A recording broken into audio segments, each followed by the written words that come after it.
Hello students, welcome to Bharatna's biology classes.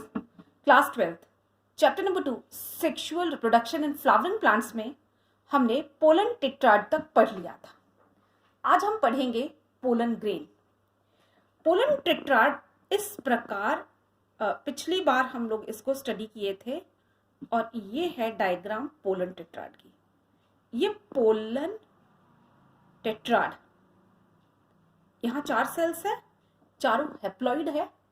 और अब इसका एक बार हम नाम दे देते हैं ए.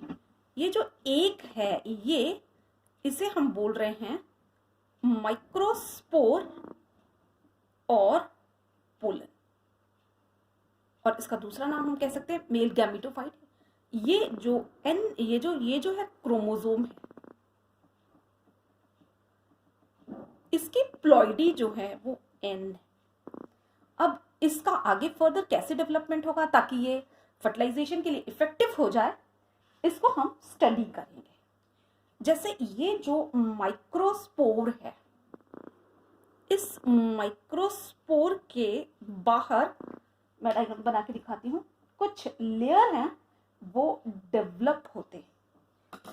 अब वो जो लेयर है वो इस प्रकार है, थोड़ा सा ये इस तरह से है.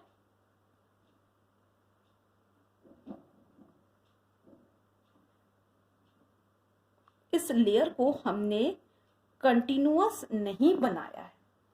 इसका नाम है एक्साइन और ये बनी हुई होती है स्पोरो. पिछले क्लास में हमने आपको बताया था कि tapetum is responsible for the formation of sporopollenin and this is exine. और exine is one of the most toughest substance and it can resist high temperature and alkali, acid, everything can be resisted. Nature का सबसे ज्यादा strong resistance इसी sporopollenin के पास है और ये pollen का बाहर लेयर है जिसे हम कहते हैं exine.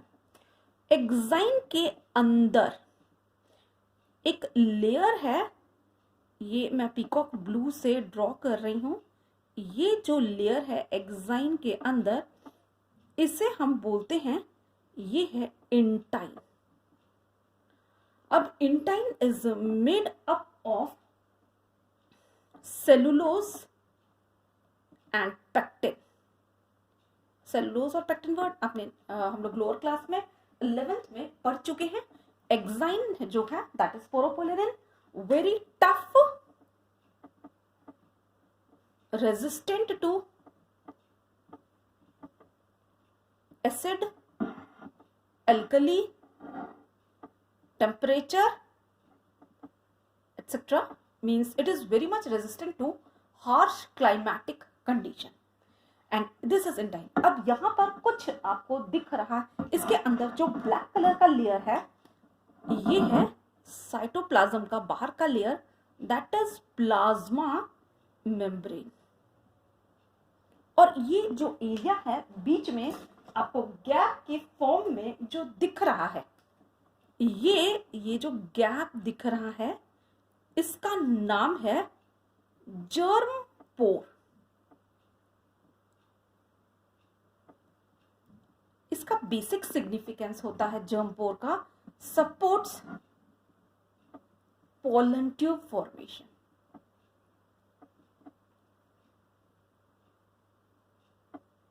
How it is possible we will study in upcoming classes.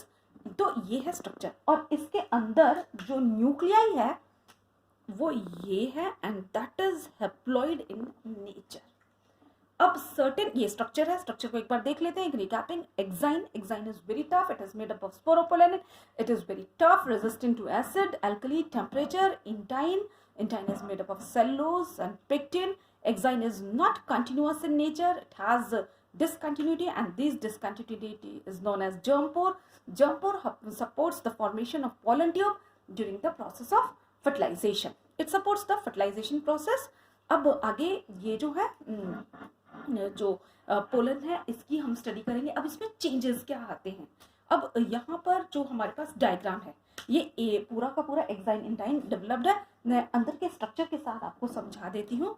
ये जैसे देखिए डायग्राम में कि ये जो है ये एन है, एन यानी कि ये इसका हैप्लॉइड स्ट्रक्चर है।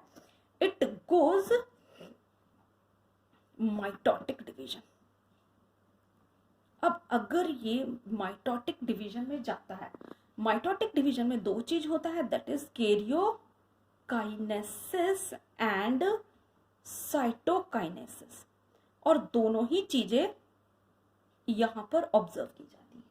अब ये जब होता है तो सेपरेशन, और इसका एक प्रोसेस है, इसमें सेपरेशन इज नॉट इक्वल।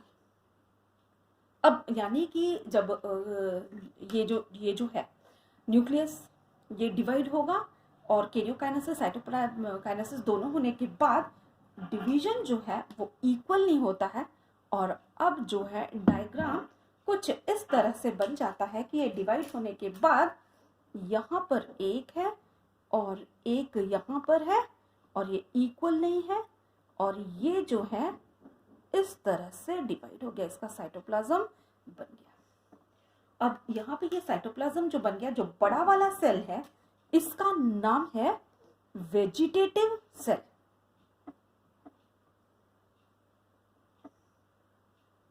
और छोटे वाले का नाम है जेनरेटिव सेल्स। ऐसा वेजिटेटिव सेल और ट्यूब सेल।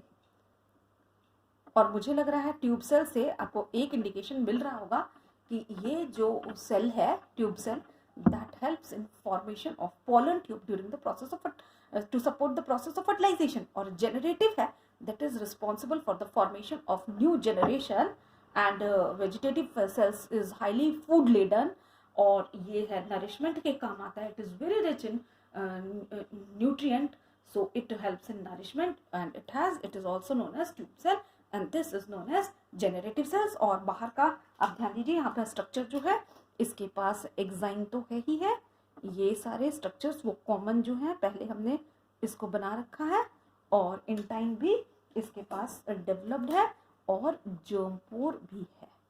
अब ऐसे में ये जो पोलन ग्रेन है, इस पोलन ग्रेन को हम कहते हैं टू सेल्ड स्टेज। ये जो पोलन ग्रेन है दैट इज टू सेल्ड से, और 60% ऑफ एंजियोस्पर्म, स्पर्म में जो पोलन ग्रेन है that is two celled stage. लेकिन 40% of the angiosperm give rise to three celled stage. ये थ्री सेल्ड स्टेज क्या है इसको भी आगे हम समझेंगे। This is two celled stage, अब हम समझेंगे थ्री सेल्ड स्टेज। देखिए ये जो है this is three cell stage. यहाँ पर देखिए ये जो है यहाँ पर इसकी न्यूक्लियाई प्रेजेंट है, ये न्यूक्लियाई। अब अगर ये जा रहा है डिवीजन में, तो जब ये डिवीजन में जाएगा तो इस तरह से दो सेल बन जाएंगे, और ये एक बड़ा हो गया वेजिटेटिव, पिछला हमने किया ये जेनरेटिव। अब ऐसे करके ये दो सेल बन गए। अब इसके बाद अगेन चेंज एक आएगी कि ये जो है बड़ा वाला जिसे हम कह रहे हैं जो कि वेजिटेटिव है वो एज सच रह जाएगा, और जेनरेटिव अगेन दो सेल में डिवाइड हो जाएगा। अब यहाँ पर टोटल कितने हो गए, थ्री सेल स्टेज। इसे हम कहते हैं three celled stage, and this is observed in 40% of angiosperm. Let me label it. This one is vegetative cell, and these two are generative। ये कैसे फंक्शन करेंगे ये हम आगे के क्लासेस में इसको समझेंगे। और यहाँ आपको ये ध्यान देना है कि बाहर सिमिलर प्रोसेस से इसकी ये एक्साइन है और ये एक्साइन है, इंटाइन भी आपको देखना है, और ये इंटाइन हो गया, और इनके साथ ये इसका जर्मपोर। और this one is 2 cell stage and this one is 3 cell stage which exists in 40% of the angiosperm में ऐसा देखा जाता है और 60% में इस तरह के स्ट्रक्चर देखे जाते हैं। तो this is the formation of pollen grain tetrad जो है वो कैसे चेंजेस में जाता है। Stage of microspore maturing into the pollen grain. इतना मैच्योर होने के बाद ये कल पिछले क्लास में हमने कर लिया था चर्चा, ये बर्स्ट हो जाते हैं, एनवायरमेंट में रिलीज हो जाते हैं and they are ready for the process of the fertilization और पॉलिनेशन फॉलोड बाय फर्टिलाइजेशन, जिसे हम नेक्स्ट क्लास में स्टडी करेंगे। अब आज हम थोड़ा सा और कुछ टेक्निकल टर्म्स को डिस्कस कर ले। जैसे एक टर्म आता है palynology. This is the palynology है study of pollen grains.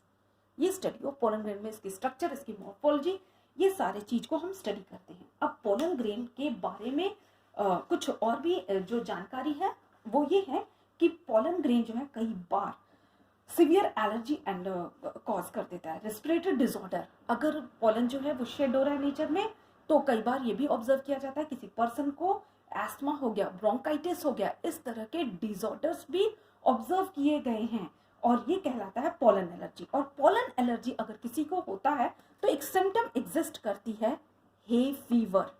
Hay fever का मतलब है कि नोज से बहुत ज्यादा पानी का रश होना, आई से रश होना, आई का रेडनेस हो जाना and this occurs due to allergic pollen, due to the allergy which occurs by the pollen grain.